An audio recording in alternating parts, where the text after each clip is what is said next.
여러분, 스마트폰 쓰면서 어떻게 이렇게 데이터가 빠르지 생각해 보신 적 있으세요? 사실 신호를 더 빨리 보내려고 할수록 오히려 신호가 엉망이 되는 물리적인 한계가 있었거든요. 오늘은 바로 그 한계를 극복해낸 아주 기발한 기술 이야기에 대해 알아보겠습니다. 자, 오늘 우리가 어떤 길을 따라갈지 한번 볼까요? 우선 초고속 통신이 어떤 딜레마에 빠졌었는지 알아보고 이걸 해결한 그야말로 돌파구였던 OFDM이라는 기술을 살펴볼 겁니다. 그리고 LTE가 이걸 바탕으로 어떻게 속도를 더 끌어올렸는지, 또 네트워크 시스템은 얼마나 더 똑똑해졌는지 하나씩 파헤쳐 보겠습니다.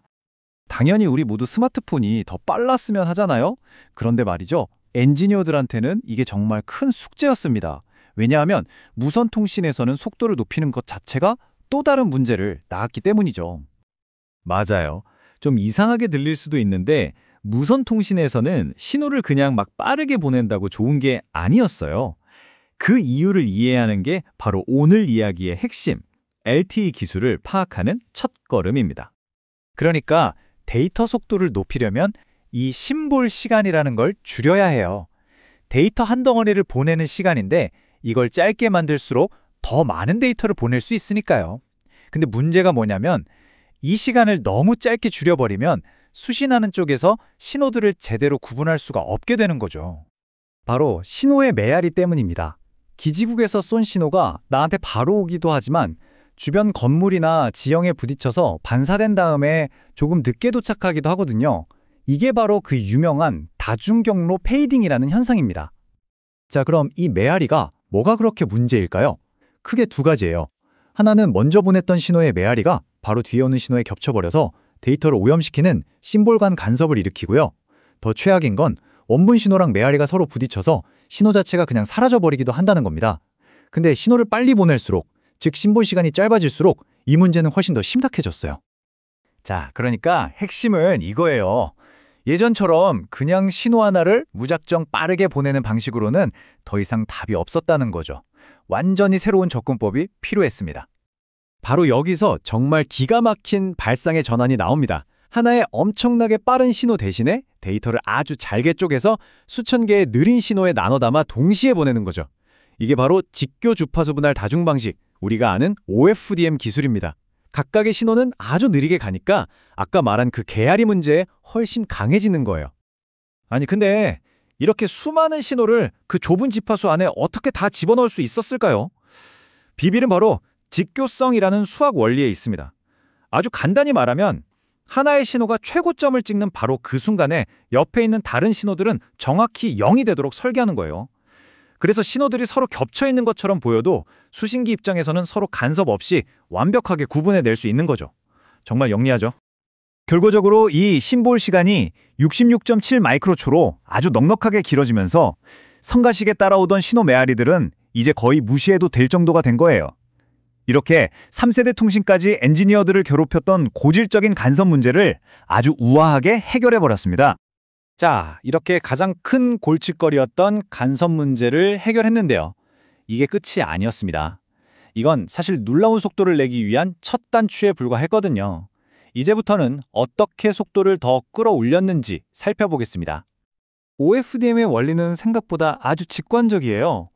우리가 쓸 수 있는 주파수 대역폭, 그러니까 데이터가 달릴 수 있는 도로가 넓어지면 더 많은 부반송파, 즉 차선을 만들 수 있는 거죠.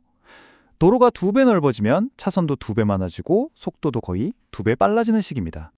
그래서 보통 10MHz 주파수 대역을 기준으로 했을 때 초창기 LTE는 이론상으로 최대 초당 75메가비트, 즉 75mbps 정도의 속도를 낼 수 있었습니다.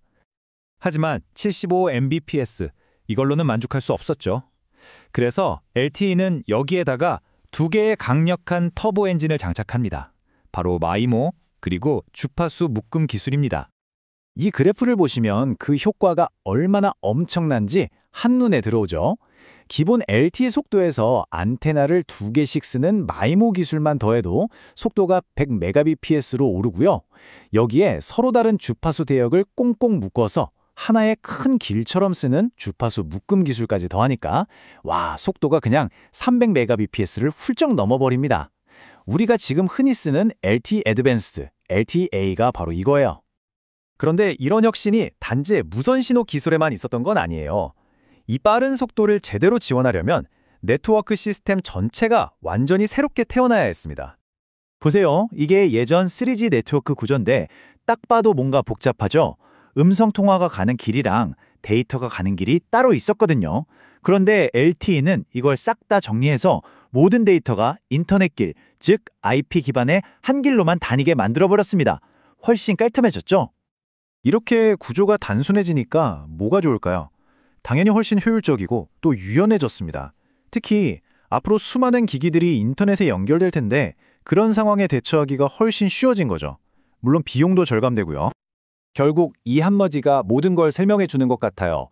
4세대 통신, 즉 더 빠른 속보를 위해서는 더 넓은 주파수 도로가 필요했는데 그 넓은 도로에서 생기는 다중경로라는 교통사고를 구조적으로 막을 수 있는 유일한 기술이 바로 OFDM이었던 겁니다. 그러니까 정리해보면 LTE의 이 엄청난 속도는요, 빠름이라는 문제와 정면으로 싸우는 대신에 오히려 느리지만 아주 많은 길을 만들어서 해결한 그야말로 역발상의 승리였던 셈입니다. 바로 이 기발한 아이디어 덕분에 우리가 지금 모바일 인터넷 시대를 마음껏 누리고 있는 거고요. 그렇다면 앞으로 다가올 5G 그리고 6G 시대에는 또 어떤 상상도 못한 기술들이 우리를 기다리고 있을까요?